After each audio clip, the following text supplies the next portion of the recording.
Claro, aquí tienes el texto con la puntuación, párrafos y números corregidos, sin publicidad, con el texto original intacto y traducido al español latinoamericano. El tranquilo suburbio de Christchurch fue sacudido la noche del 3 de mayo de 2009. Dentro de una pequeña casa de un piso, se desarrollaba una escena trágica. Philip Nisbet, un padre amoroso y camionero, fue encontrado yaciendo sin vida en su cama, con los ojos abiertos pero sin ver. Su esposa, Helen Milner,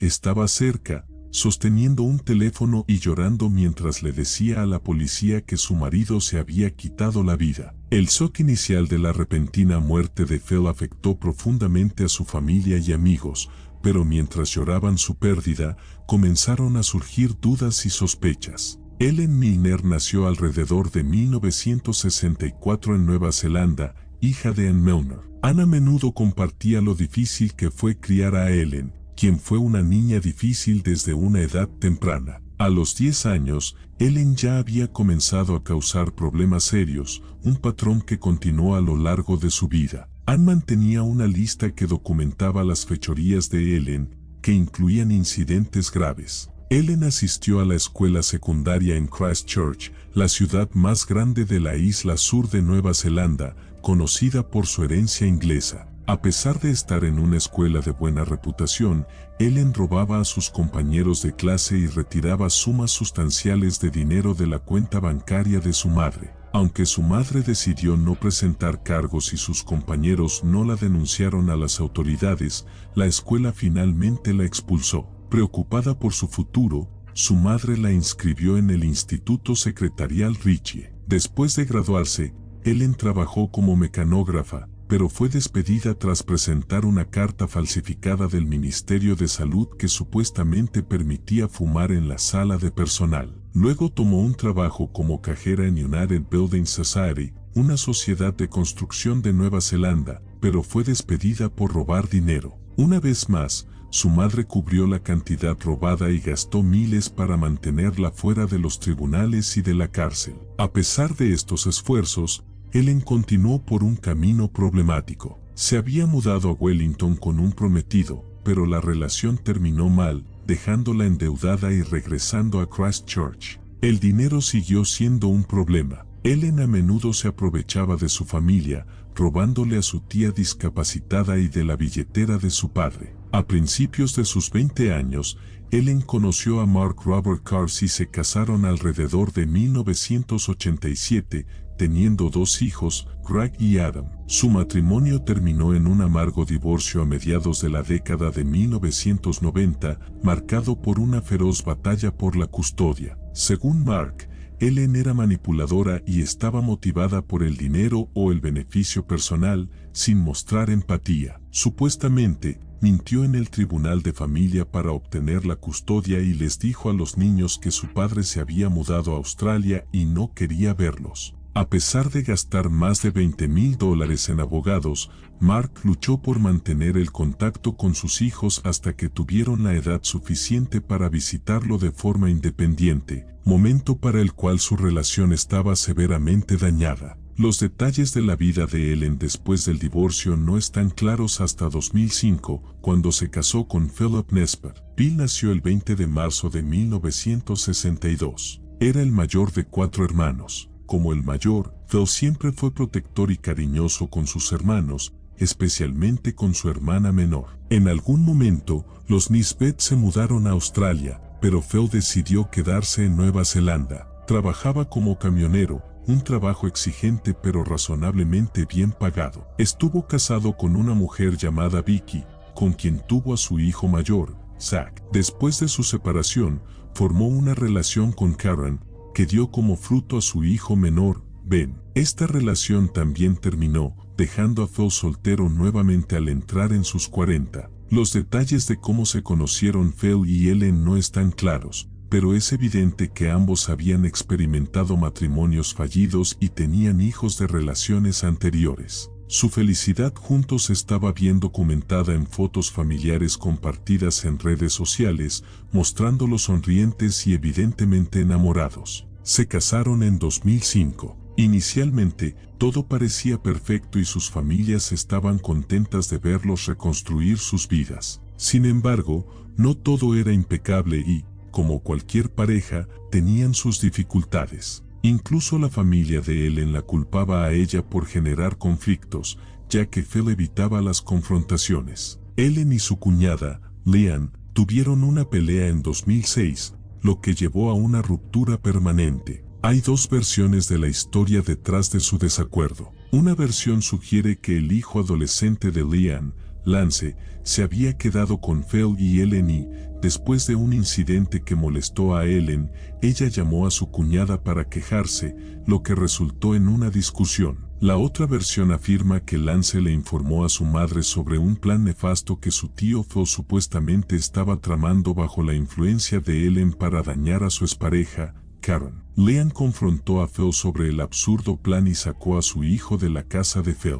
A pesar de esto, Leanne continuó amando a su hermano, pero lamentó la distancia que creció entre ellos. Aunque las cosas parecían estar bien, o al menos eso pensaba Phil, Ellen se había cansado de la relación. Hablaba mal de él a sus espaldas y se quejaba de no ser libre. A veces, fantaseaba abiertamente frente a sus compañeros de trabajo con quedarse viuda. Sin embargo, nunca mencionó el divorcio. El 15 de abril de 2009, Phil se desmayó en el trabajo y fue llevado al hospital. Los médicos no estaban seguros de la causa, pero sospechaban una reacción alérgica a la picadura de una araña o insecto durante una visita reciente a Australia por su cumpleaños. Su condición mejoró y fue enviado a casa, pero esa noche volvió a enfermar. Ellen le informó a su hijo menor que llevaría a Phil de regreso al hospital. En los días siguientes, Adam habló con Phil sobre algo extraño que había notado la noche en que la condición de Phil empeoró. Le dijo a Phil que su madre había estado sosteniendo unas cápsulas vacías y trató de ocultarlas de su vista.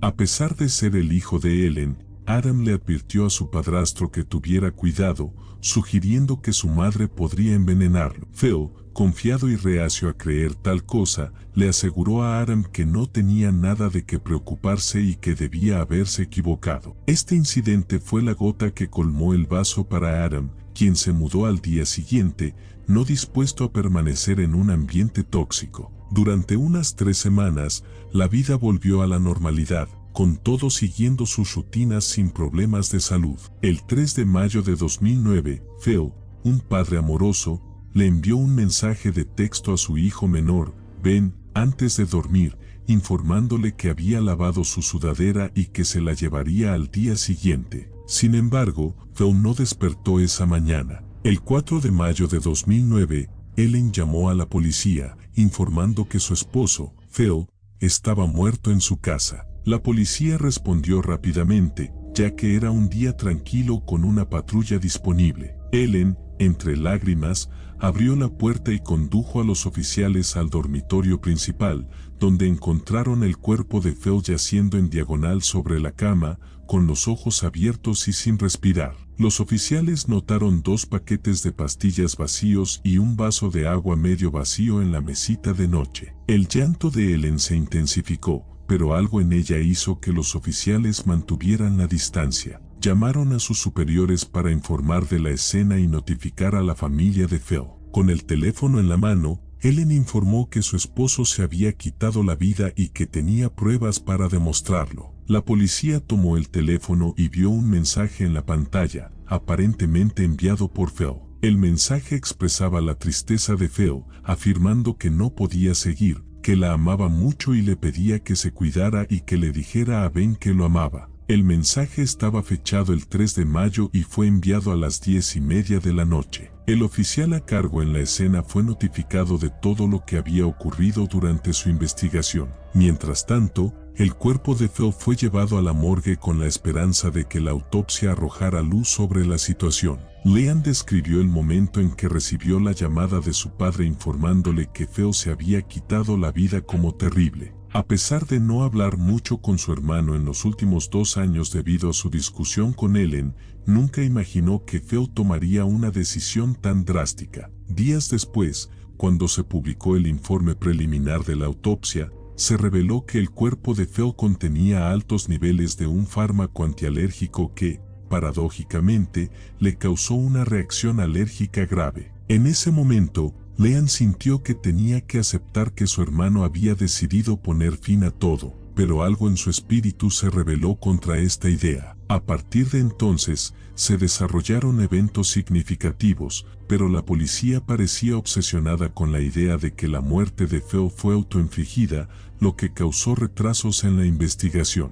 Entonces ocurrió algo casi inaudito en los casos criminales: la propia familia de la perpetradora la acusó. El 13 de mayo, los familiares de la pareja fueron a la comisaría. Expresaron sus sospechas de que Ellen había intentado matar a su marido 3 semanas antes del desenlace fatal. Sin embargo, esta pista no se siguió de inmediato. Otro evento notable fue que, durante mayo, Ellen comenzó a intercambiar mensajes de texto con un exnovio llamado Barry. Sorprendentemente, Barry se mudó a la casa que Ellen y su recién fallecido esposo habían compartido solo unas semanas después. Para entonces, Leanne había restablecido el contacto con Ellen, ya que la muerte de Phil requería conversaciones y reconciliación. En una de sus charlas, Ellen mencionó una carta de despedida que Phil había dejado, la cual encontró cuando abrió la caja fuerte. Leyó la carta y prometió mostrársela a Leanne cuando se vieran en persona. Un poco más de un mes después de la muerte de su hermano, Leanne voló de Australia a Nueva Zelanda por 2 razones. Una era para celebrar el 21º cumpleaños de su hijo y la otra era para investigar discretamente la muerte de Phil. Ellen le ofreció un lugar para quedarse y ella aceptó. La noche de su llegada, Ellen la recibió con un vaso de vodka en una mano y la supuesta nota de despedida en la otra, escrita a máquina en papel de oficina y firmada con un feo garabateado en la parte inferior. Leanne inmediatamente pensó que no se parecía a la firma de su hermano, pero guardó silencio, centrándose en el contenido de la carta. Bill afirmaba que había descubierto que Ben no era su hijo biológico y no podía volver a enfrentarlo. Además, Ellen mencionó haber encontrado un pequeño libro negro que supuestamente Phil guardaba, detallando aventuras con otras mujeres y una guía sobre cómo convertirse en gigoló. Aunque enojada por la imagen negativa que Ellen intentaba pintar de su hermano,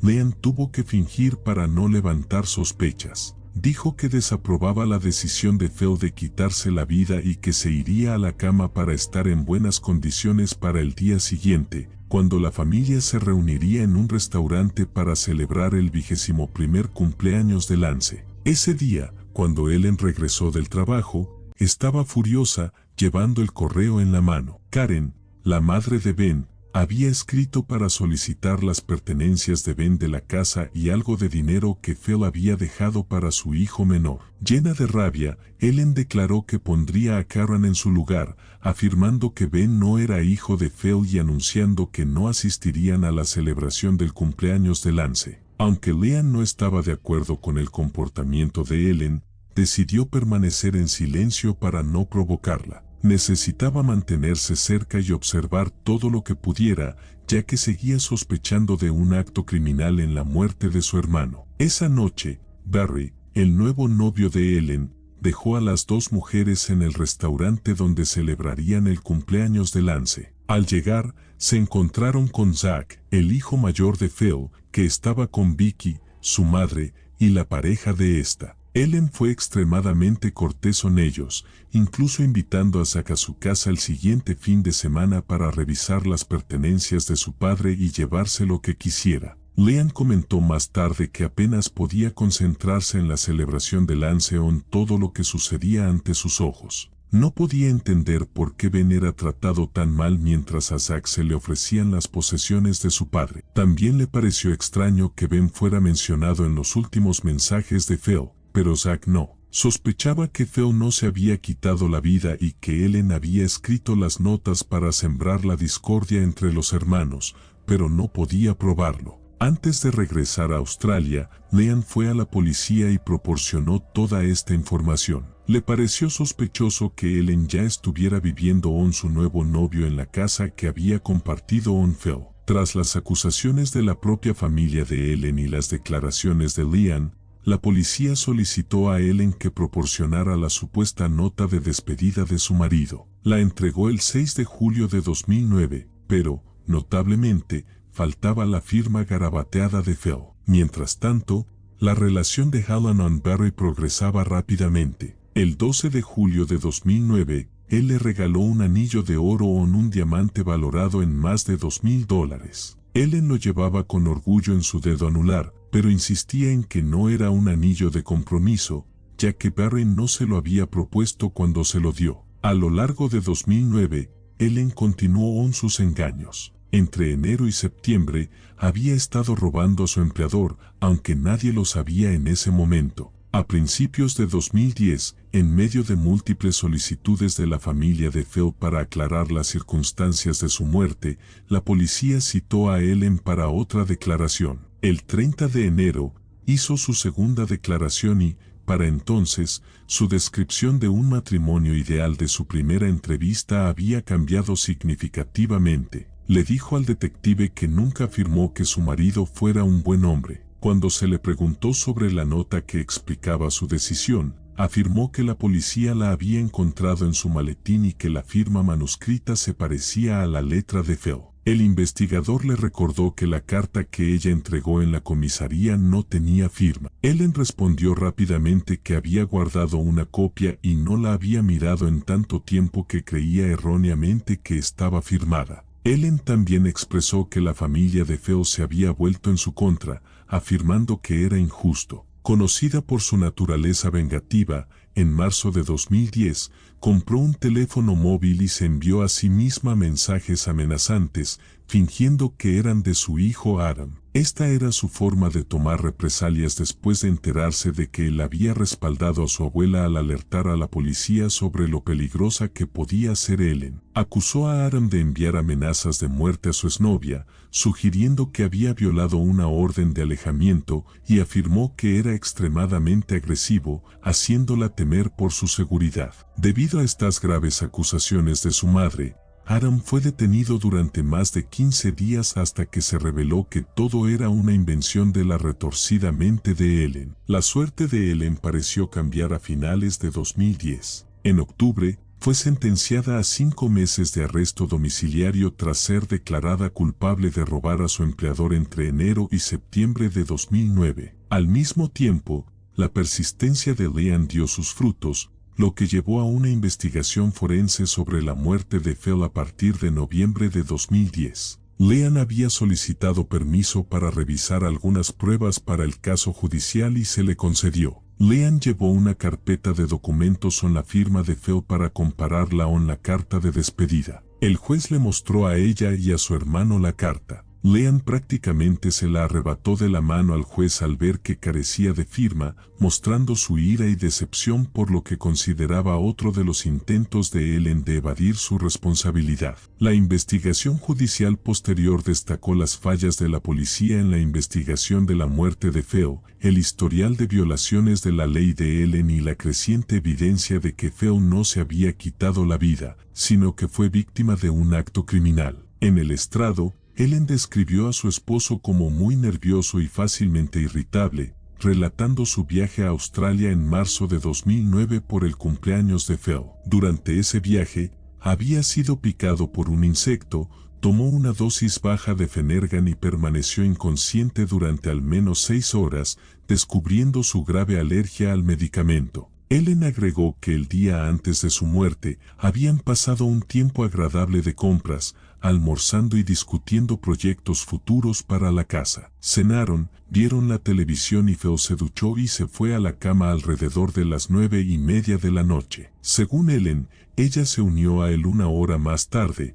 le dio un beso de buenas noches y se fue a dormir. La investigación en el tribunal duró 6 meses, con varias pruebas presentadas y analizadas a fondo. El 12 de mayo de 2011, la jueza presentó sus conclusiones, afirmando que no había pruebas suficientes para demostrar que Phil tenía la intención de quitarse la vida. Esta conclusión allanó el camino para una investigación de homicidio. Los investigadores se interesaron de inmediato en el caso y lanzaron una investigación por asesinato que duró varios meses. El 27 de octubre de 2011, Ellen fue arrestada y acusada de asesinato e intento de asesinato. Mientras tanto, Ellen continuó enfrentando repercusiones legales por sus otras acciones. En agosto de 2012, fue sentenciada a 2 años y 8 meses de prisión por enviarse a sí misma mensajes de texto insultantes, fingiendo que eran de su hijo en marzo de 2010. Se le negó la libertad condicional. El juicio por asesinato comenzó el 12 de diciembre de 2013. La Fiscalía de la Corona pasó 2 semanas presentando pruebas de más de 70 testigos, afirmando que Ellen intentó matar a su esposo 2 veces, teniendo éxito en el segundo intento usando dosis del fármaco antialérgico y sedante Phenergan. Se creía que el motivo era financiero, ya que Ellen tenía la intención de reclamar la póliza de seguro de vida de $250,000 de Phil. El asesor financiero que vendió la póliza a la pareja en 2008 testificó que Phil estaba presente cuando se compró la póliza, pero sospechaba que Ellen llenó todo el formulario en nombre de su esposo. También se reveló que la póliza de seguro tenía una cláusula de exclusión de 13 meses por muerte voluntaria, que expiró en marzo de 2009, justo antes de los presuntos intentos de Ellen contra la vida de Phil. La fiscalía relató la compra de Ellen del medicamento al que Phil era alérgico,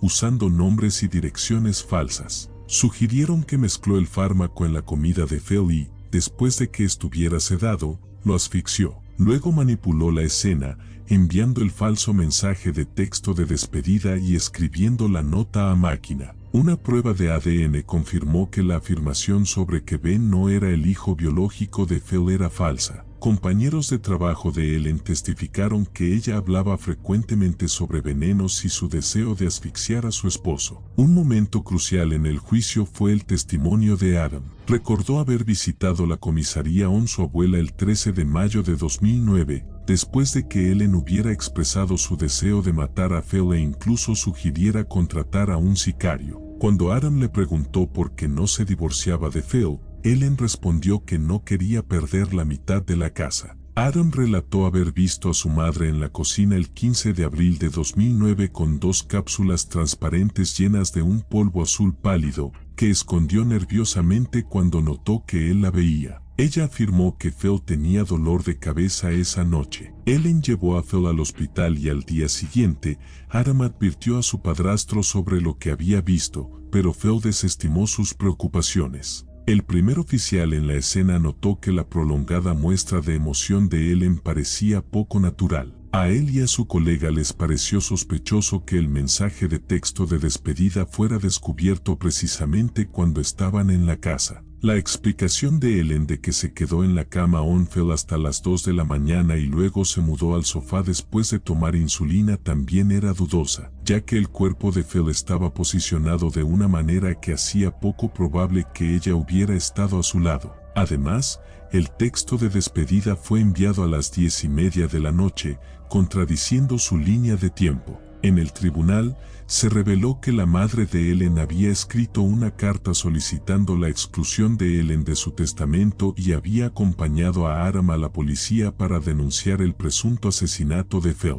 La carta de Anna afirmaba que finalmente enfrentaba la verdad sobre su hija, describiendo a Ellen como mentalmente enferma o simplemente malvada. La defensa mantuvo que Phil se había quitado la vida y argumentó que el caso de la fiscalía se basaba en pruebas orquestadas y arbitrarias. La fiscalía presentó un caso circunstancial pero sólido, mientras que el abogado defensor advirtió contra la condena de Ellen basándose en lo que consideraba pruebas subjetivas. La policía admitió fallas iniciales en la investigación, afirmando que el caso debería haber sido tratado como un homicidio desde el principio. Un jurado de 7 hombres y 5 mujeres deliberó durante medio día antes de rechazar la afirmación de la defensa de que Phil se había quitado la vida. Encontraron a Ellen culpable de asesinato, pero no culpable de intento de asesinato. Ellen, entonces de 50 años, reaccionó con calma mientras el jurado emitía su veredicto. En febrero de 2014,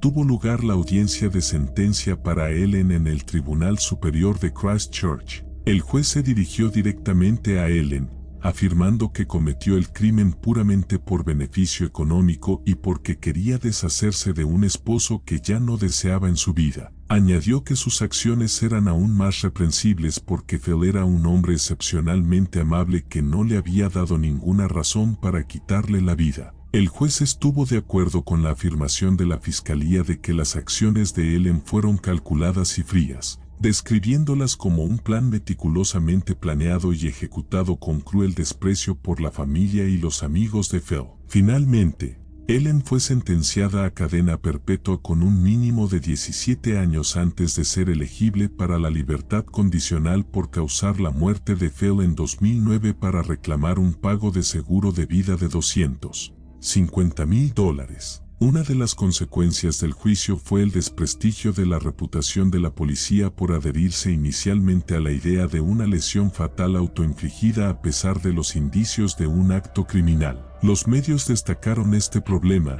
que el público consideró crucial. Los informes revelaron un documento interno que exponía fallas fundamentales en la investigación inicial. Tras la sentencia, Mark Kars, el primer esposo de Ellen, rompió su silencio, afirmando que Ellen casi destruyó su relación con sus hijos. Dijo que estaba tratando de reconstruir su vínculo con Greg, de 25 años, y Adam, de 23, entendiendo la necesidad de superar el pasado. Adam, quien había presentado una demanda civil contra su madre por acusarlo falsamente de acoso, ganó el caso en 2014. Argumentó que las acciones de Ellen le causaron dolor, angustia, humillación y pérdidas económicas debido a su injusto encarcelamiento de 15 días. Se ordenó a Ellen pagar a Adam Kars $55,000. Sin embargo, el impacto de Ellen en la vida de Adam lo llevó a más problemas legales. Enfrentó cargos por venta de cannabis y posesión ilegal de una escopeta y apareció en los medios por agredir a Justin Marshall, un ex campeón de Super Rugby de Nueva Zelanda de principios de la década de 2000. La persistencia de Leanne aseguró que el asesinato de Phil no quedara impune. Después de la intensa batalla legal, ella, una madre soltera de 4 hijos que vivía en Australia, escribió un libro sobre el caso, publicado en 2016. Para entonces, también había comenzado a estudiar criminología y justicia en la Universidad de la Costa del Sol en Queensland, con la esperanza de trabajar en el sistema de justicia penal para mejorar el arduo y estresante camino para otras víctimas.